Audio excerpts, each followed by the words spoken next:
bagi saya. Sekarang Ibu absen terlebih dahulu ya, siapa yang masuk dan siapa yang izin sakit. Nadia Rahma, Hadira. Alifatul Hikmah, Hadira. Ulfianaulia Putri. Hadira, Bu. Alhamdulillah, hadir semua ya. Kita bisa melaksanakan pelajaran. Anak-anak coba lihat di layar ini. Ini adalah gambar Ka'bahnya. Siapa yang sudah punya tabungan untuk berangkat ke sana?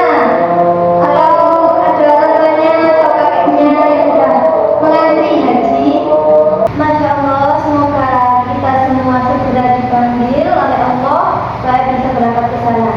Nah, hari ini kita akan belajar tentang haji dan umroh. Mengapa penting? Mengapa haji dan umroh itu penting? Karena haji itu rukun Islam yang kelima.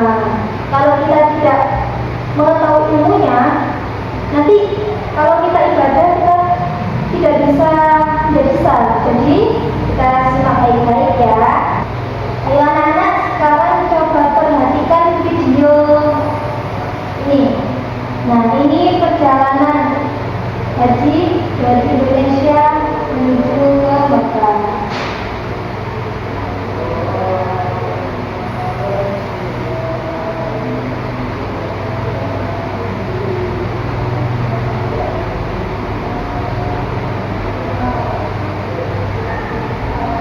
Coba perhatikan penggalan ayat tersebut. Bismillahirrahmanirrahim. Fihi ayatun bayyinatun maqamu Ibrahim wa man dakhalahu kana amina walillahi 'alan nasi hajjul baiti man istata'a ilayhi sabila wa man kafara inna Allaha ghaniyyun 'anil 'alamin. Artinya di dalamnya terdapat tanda-tanda yang jelas, di antaranya maqam Ibrahim. Siapa yang memasukinya, maka amallah dia. Di antara kewajiban manusia terhadap Allah adalah melaksanakan ibadah haji ke Baitullah. Itu bagi orang yang mampu mengadakan perjalanan ke sana. Siapa yang mengingkari, maka sesungguhnya Allah Maha Kaya dari seluruh alam. Dan dalam ayat tersebut dikatakan bahwa haji adalah kewajiban bagi yang mampu. Nah, sekarang Ibu mau tanya, kalian lihat pada video tadi semuanya memakai kain berwarna putih tanpa jalikan. Nah, kira-kira kenapa ya? Kok tidak ada pakaian yang bermerek, tidak ada yang memakai jas mewah? Kenapa ya? Nah, tepat sekali jawabannya. Ihram itu bukan hanya sekedar seragam, melainkan simbol yang mendalam dalam ibadah haji dan umroh.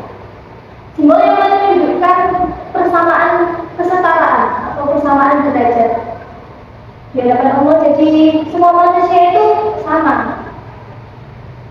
Dengan melepas pakaian biasa yang menunjukkan kekayaannya, yang menunjukkan jabatannya, yang menunjukkan status sosial. Di sana itu semua jemaah terlihat seragam. Tidak ada perbedaan antara si kaya dan si miskin, antara raja dan rakyat jelata. Nah, kain putih yang tidak dijahit itu menyerupai kain kafan. Kain kafan yang akan membungkus setiap manusia di saat mereka meninggal dunia. Nah, ini adalah pengingat bahwa ketika kita kembali kepada Sang Pencipta, kita tidak hanya membawa harta atau pangkat, melainkan hanya amal ibadah. Nah, hal ini juga dapat mendorong para jemaah untuk lebih fokus kepada ibadahnya. Nah, yang terakhir di sini mengikuti sunnah Rasul. Ini adalah alasan yang paling utama atau alasan yang paling mendasar bagi umat Muslim, yaitu mengikuti sunnah Rasul atau ittiba. Beliau memerintahkan kepada jamaah laki-laki untuk memakai izar atau kain bawah dan tidak kain atas yang tidak dijahit serta berwarna putih.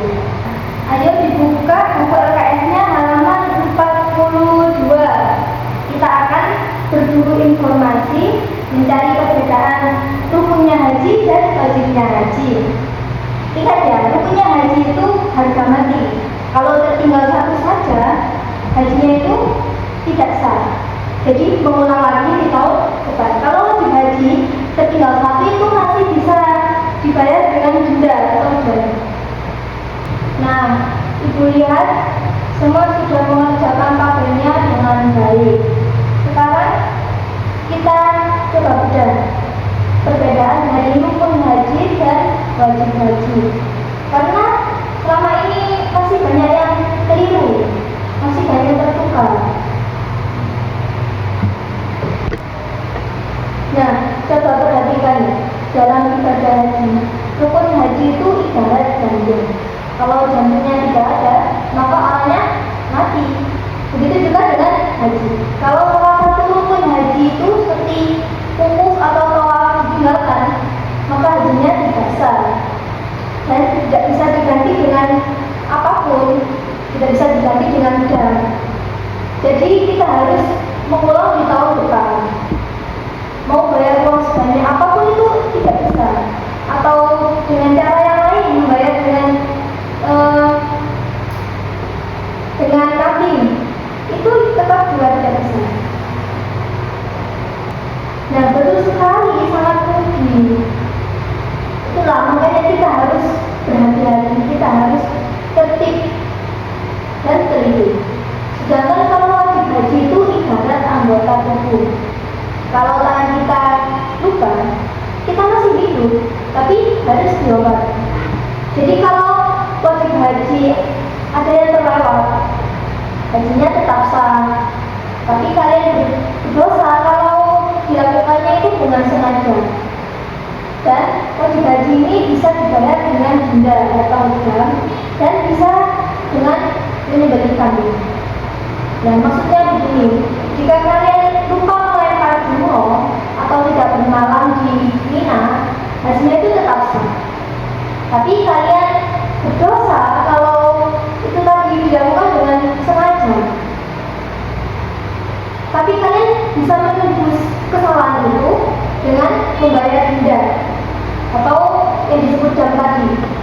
Biasanya itu berupa menyembelih kambing di Mekah ya. Bu mau tanya, jadi kalau kita lupa rukun, kita harus ulang tahun depan. Tapi kalau lupa wajib, cukup bayar denda ya Bu? Nah, tepat sekali status buat kamu.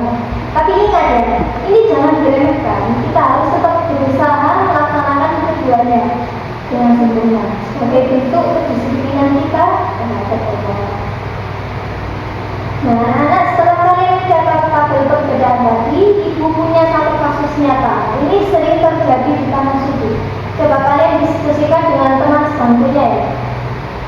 Bayangkan, ada seorang kakek jamaah haji. Nah, beliau sudah sampai di Mekah, sudah pakai kain ihram. Tapi tiba-tiba pada tanggal 9 Dzulhijjah ini, saat semua orang berangkat ke Padang Arafah, beliau sakit parah dan pingsan di hotel, sehingga beliau tidak bisa mengikuti wukuf. Nah, pertanyaannya, apakah haji kakek tersebut sah? Dan jika kakek itu bilang, ya sudah saya ganti bayar dengan denda saja, apakah boleh? Tapi kayaknya gak sah Bu, karena wukuf itu kan rukun. Misalnya dia itu sakit, masa dia itu bayar denda? Nah, mari kita pecahkan. Ingat rumusnya yang tadi ya, rukun adalah jantung. Jika jantungnya tidak ada, maka ibadahnya mati atau tidak sah. Karena wukuf adalah rukun haji yang paling utama nih, maka meskipun kakek itu sakit, hajinya tidak sah dan tidak bisa diganti dengan membayar denda. Lalu apa bedanya dengan umroh? Jika kakek itu niatnya umroh, beliau memang tidak perlu ke Arafah. Jadi kesimpulannya, wukuf inilah garis membatas tegas antara haji dan umroh. Tanpa wukuf itu namanya bukan haji. Paham sampai sini? Sekarang mari kita hafalkan urutan rukun haji dan wajib haji. Yang pertama, rukun haji yang pertama ada ihram. Nah, ihram ini berniat memulai haji dengan memakai kain putih yang tidak dijahit tadi ya, kain putih tanpa jahitan. Bagaimana niatnya ihram? Nawaitul hajja wa ahramtu bihi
Mikot itu apa? Mikot itu memulai niat ihram dari tempat yang sudah ditentukan atau batas wilayahnya.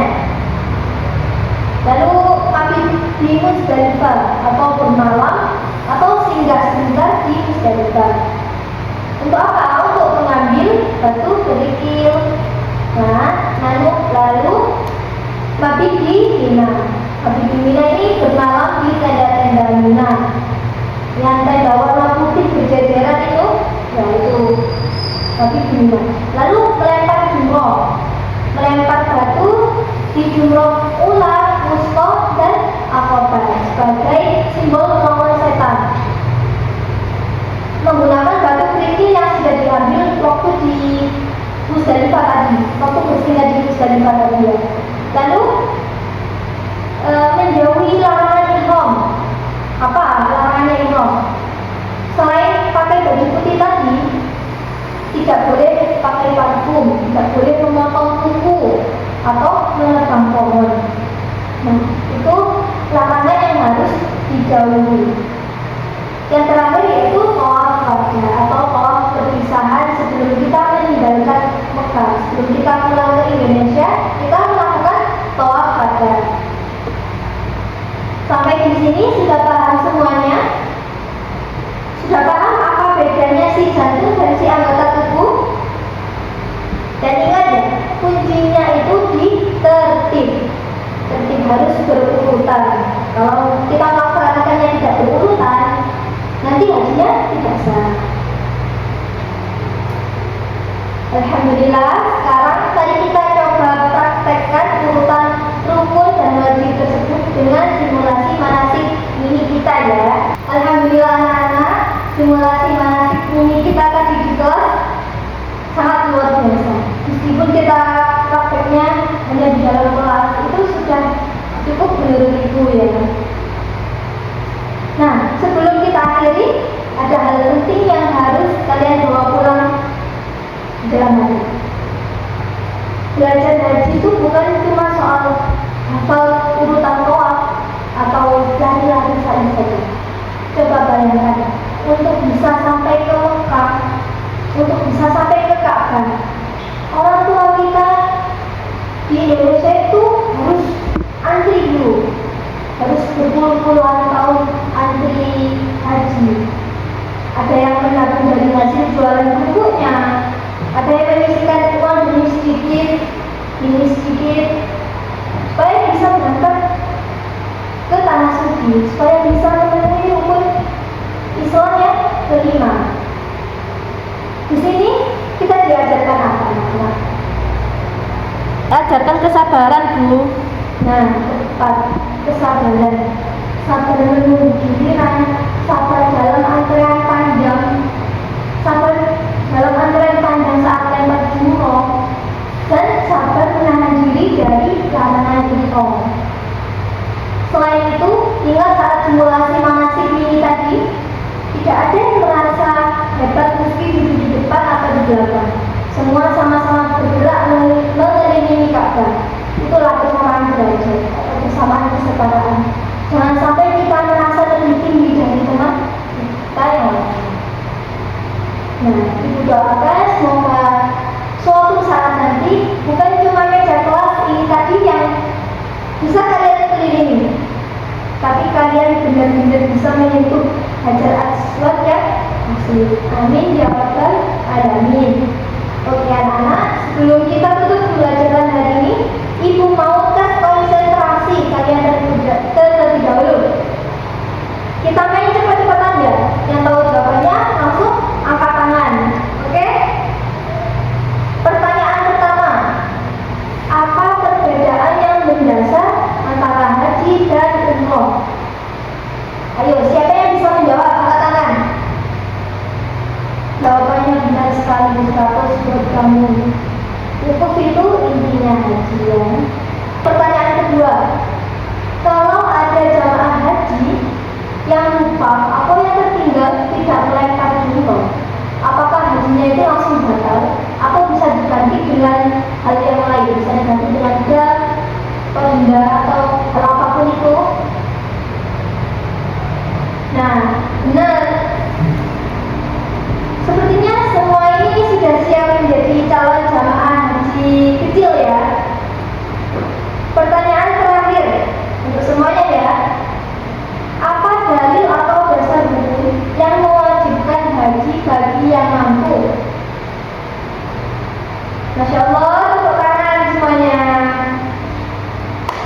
Ternyata kelas 7 ini sangat cerdas semua. Anak-anak sangat hebat sekali ya.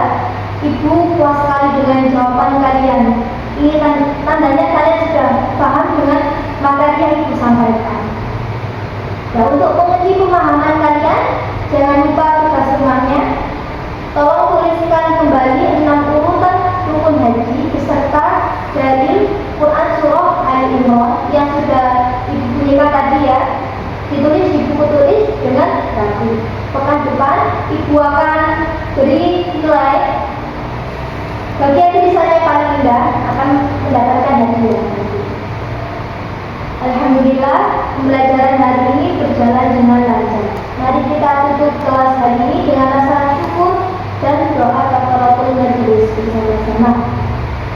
Subhanakallahumma wa bihamdika asyhadu an la ilaha illa anta astaghfiruka wa atubu ilaik. Terima kasih atas semangatnya hari ini, anak-anak hebat, anak-anak cerdas. Hati-hati di jalan, sampaikan salam ibu kepada orang tua yang di rumah. Assalamualaikum.